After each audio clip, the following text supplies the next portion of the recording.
Welcome to the infamous edition of the Headstones and Microphones, where we use AI to step into the past through a researched first-person simulation done through creative storytelling of history's most infamous people. Now, let's meet our guest. Welcome to the podcast. Let's start at the absolute beginning, where the public narrative hasn't yet distorted who you were. When and where were you born, and what was your given name? Hi, Calvin. My given name was William M. Doolin, though most folks just called me Bill. I was born back on January 26, 1858, right in Johnson County, Arkansas. What was your hometown and home life like as a child? I grew up near the Big Piney River, just northeast of a little town called Clarksville. My daddy, Michael Doolin, was a hard-working sharecropper, and my mother was Artemina Beller. I was one of 6 kids, so things were always a bit crowded and tight.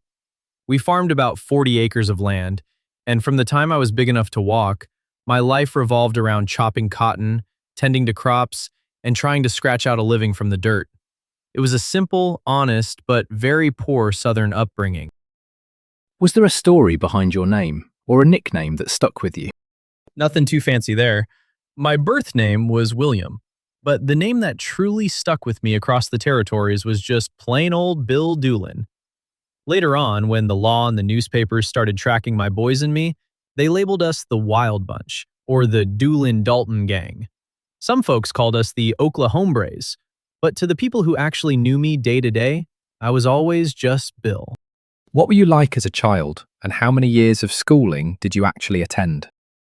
To tell you the truth, I barely had any formal schooling at all as a boy. I spent my childhood working the fields instead of sitting in a schoolhouse. I couldn't even read or write back then. It wasn't until 1881, when I was 23 and drifted out west to the Indian Territory, that I got an education. I landed a cowboy job at the HX Bar Ranch on the Cimarron River, and the owner, a fine Texan gentleman named Oscar Halsell, took a real liking to me. He's the one who actually sat me down and taught me how to write and do basic arithmetic. Because of him, I became capable enough to serve as his informal ranch foreman. What's a decision that changed everything for you, but felt small at the time? That would have to be when I chose to leave Arkansas in 1881 to seek my fortune out west. At the time, it just felt like a restless young man looking for adventure and a good cowboy wage. But drifting into the Oklahoma and Indian territories put me right on the path where I crossed paths with the wrong crowd, specifically the Dalton brothers. That single decision to change my scenery completely rewrote the destination of my life. Let's talk about your early run-ins with the law. Before the world knew your name for your most infamous actions, what was your very first arrest or interaction with law enforcement? And what were the consequences? My very first real taste of trouble happened on the 4th of July, back in 1891, up in Coffeyville, Kansas. Me and a few of my cowboy buddies were celebrating the holiday by tapping a keg of beer. Now, what we didn't quite account for was that Kansas was a strict dry state at the time. When the local lawmen showed up and tried to confiscate our alcohol, a nasty shootout erupted. 2 lawmen ended up wounded, and we had to scatter and flee the area in a hurry. That put a target on my back, made me a wanted man, and honestly, it started my career as an outlaw in earnest. At what moment did you realize your name would never be forgotten? It was right after the fall of 1892. I had been riding with the Dalton Gang, but on October 5th of that year, they decided to pull off a crazy stunt, robbing 2 banks simultaneously in Coffeyville. Well, my horse had pulled lame long before we ever reached the town, so I missed out on that bloody ambush. The gang was absolutely wiped out, and only Emmett Dalton survived. With the Daltons gone, I took the remnants and misfits who were left and organized my own crew, the Wild Bunch. When we started successfully hitting banks, trains, and stagecoaches all across Kansas and the Oklahoma Territory, the papers went wild. Seeing my name plastered on front pages as the leader of the most feared gang in the West made me realize there was no turning back. Did fame make you more dangerous, or did it simply expose who you already were? I think the notoriety just escalated the stakes. I was never considered a naturally cold-blooded or hardened criminal by the people who knew me. Many ranchers always found me capable and trustworthy. But once the newspapers built us up into these legendary desperados, the government put an immense amount of pressure on law enforcement to bring us down. That meant we were constantly cornered, and when you're hunted like an animal by 100 different marshals, you become a lot more dangerous just trying to survive. It forced our hand into major violent standouts, like the big gun battle we had with a posse in Ingalls, Oklahoma, back in 1893. Who do you believe betrayed you first? A person, society, or your own instincts? It was a mix of things, but in the end, the pressure broke the loyalty around us. For a long time, the folks in small towns like Ingalls protected us because we spent our money freely and kept the peace in their borders.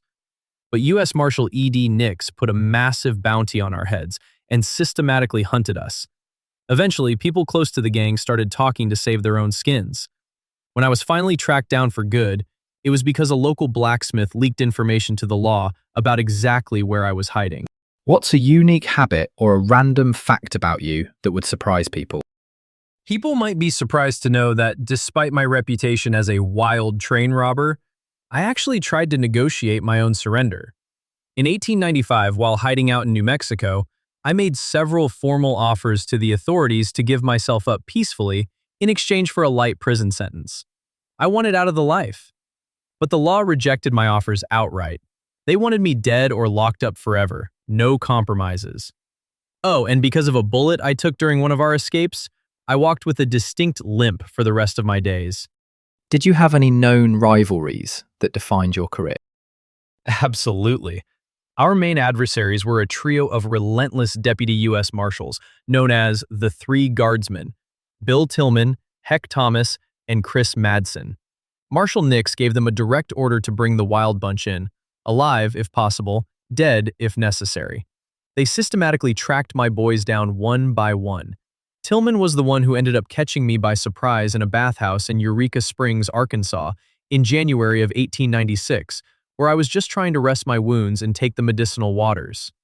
And Heck Thomas, of course, was the man who stayed on my trail until the very end. What personal battles were you fighting privately while the world was watching? My biggest private battle was just wanting a normal life with my family. In March of 1893, I married a wonderful woman named Edith Ellsworth, who was a minister's daughter. We had a little son named Jay. While the law was hunting the infamous Bill Doolin, all I really cared about was trying to find a way to safely see my wife and boy. I even tried to retire to a small, quiet farm in Oklahoma just to escape the shadow of my past. But the law wouldn't let me go. What was your darkest moment? And was there ever a time you wanted to walk away from it all? My darkest time was sitting in the federal prison in Guthrie, Oklahoma in early 1896, facing murder charges from the Ingalls shootout, and knowing I was looking at the gallows or a lifetime behind bars away from my boy. I wanted to walk away so badly that on the night of July 5th, 1896, right before my trial was set to start, I took matters into my own hands. I joined a massive jailbreak with several other inmates and busted out of that Guthrie prison into the night. What truth was hardest to escape when you were alone at night? When the law finally closed in, how exactly were you brought to justice? Walk me through the final arrest, the charges that ultimately stuck, and the legal outcome of your trials. Well, after that big jailbreak from Guthrie, I briefly fled out to Mexico, but the pull of my family was too strong. I came right back to Oklahoma Territory to see Edith and my son at her father's homestead near a place called Lawson. But Heck Thomas had tracked me down. On the night of August 24th, 1896, Thomas and a posse of 9 deputies surrounded the farm and hid out in the dark. What's the craziest rumor ever told about you? And what part of your story has been exaggerated the most? The craziest rumor happened right after I was killed. Because so many lawmen fired at me at once, there was a lot of confusion. And when my body was brought into the morgue, some folks claimed there wasn't enough blood on me. A rumor started circulating that I had actually died of natural causes, and that the posse had just propped my corpse up against a tree and blasted it with buckshot afterward, just so they could claim the $1,400 reward money. But Heck Thomas's own wife put that rumor to bed. She saw the wagon I was brought in, and let me tell you, I bled plenty. What is the biggest misconception people have about your life? People look at old outlaws and think we were just bloodthirsty monsters who loved the thrill of the crime. The truth is, I was a cowboy who made a bad mistake on a hot July 4th, became a wanted man, and got caught up in a cycle of robbery just to survive and stay ahead of the law. I tried to surrender, and I tried to farm peacefully. But once the world labels you a desperado, they don't let you change your skin. What would surprise people most about your ordinary human side? Probably how domestic I really wanted to be. When I wasn't running from posses, I was just a husband and a father who loved his wife and son deeply.